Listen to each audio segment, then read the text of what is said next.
सूर्यदेव की पौराणिक कथा। प्राचीन काल की बात है, एक बुढ़िया थी जो नियमित तौर पर रविवार के दिन सूर्योदय से पहले उठकर नित्य कर्मों से निवृत्त होकर अपने आंगन को गोबर से लीपती थी, जिससे वह स्वच्छ हो सके। इसके बाद वो सूर्यदेव की पूजा अर्चना करती थी, साथ ही रविवार की व्रत कथा भी सुनती थी। इस दिन वो एक समय भोजन करती थी और उससे पहले सूर्यदेव को भोग भी लगाती थी। सूर्यदेव उस बुढ़िया से बेहद प्रसन्न थे।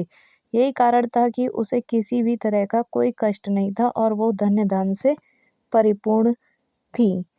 जब उसकी पड़ोसन ने देखा तो वो बहुत दुखी हुई, उससे जलने लगी। बुढ़िया के घर में गाय नहीं थी, इसीलिए वो अपने पड़ोसन के आंगन से गोबर लाती थी, क्योंकि उसके यहाँ गाय बंधी रहती थी। पड़ोसन ने बुढ़िया को परेशान करने के लिए कुछ सोचकर गाय को अंदर बांध दिया। अगले दिन रविवार था। बुढ़िया को आंगन लीपने के लिए गोबर नहीं मिला। इसी के चलते उसने सूर्यदेव को भोग नहीं लगाया, साथ ही खुद भी भोजन नहीं किया और पूरे दिन भूखी प्यासी रही और फिर सो गई। अगले दिन जब वो सोकर उठी तो उसने देखा आंगन में एक सुंदर गाय और एक बछड़ा बंधा था। बुढ़िया गाय को देखकर हैरान रह गई। उसने गाय को चारा खिलाया। वहीं उसकी पड़ोसन बुढ़िया के आंगन में बंधी सुंदर गाय और बछड़े को देखकर और ज्यादा जलने लगी। पड़ोसन ने उसकी गाय के पास सोने का गोबर पड़ा देखा तो उसने गोबर को वहां से उठाकर अपनी गाय के गोबर के पास रख दिया था। सोने के गोबर से पड़ोसन कुछ ही दिन में धनवान हो गई। ये कई दिन तक चलता रहा। कई दिनों तक बुढ़िया को सोने के गोबर के बारे में कुछ नहीं पता था। ऐसे में बुढ़िया पहले ही की तरह सूर्यदेव का व्रत करती थी, साथ ही कथा भी सुनती रही। इसके बाद जिस दिन सूर्यदेव को पड़ोसन की चालाकी का पता चला, तब उन्होंने तेज आंधी चला दी। तेज आंधी को देखकर बुढ़िया ने अपनी गाय को अंदर बांध दिया। अगले दिन जब बुढ़िया उठी तो उसने सोने के गोबर को देखा।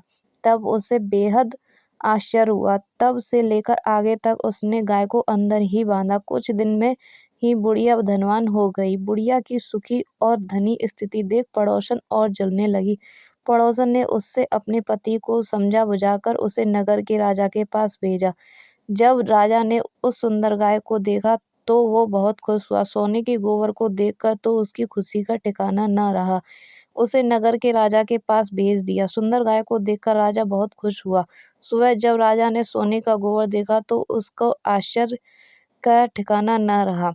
वहीं बुढ़िया भूखी प्यासी रहकर सूर्य भगवान से प्रार्थना कर रही थी।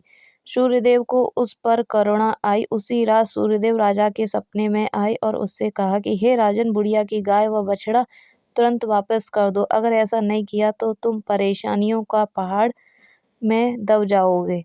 सूर्यदेव के सपने में राजा को बुरी तरह डरा दिया। उसके बाद राजा ने बुढ़िया को गाय और बछड़ा लौटा दिया। राजा ने बुढ़िया को ढेर सारा धन दिया और क्षमा मांगी। वहीं राजा ने पड़ोसन और उसके पति को सजा दी। इसके बाद राजा ने पूरे राज्य में घोषणा करवाई कि रविवार को हर कोई व्रत किया करे। सूर्यदेव का व्रत करने से धन्य धान्य से परिपूर्ण हो जाता है और साथ ही घर में खुशहाली भी आ जाती है। Thank you for watching this video. Please subscribe to my YouTube channel. Please like my video and support me. धन्यवाद। आपका दिन शुभ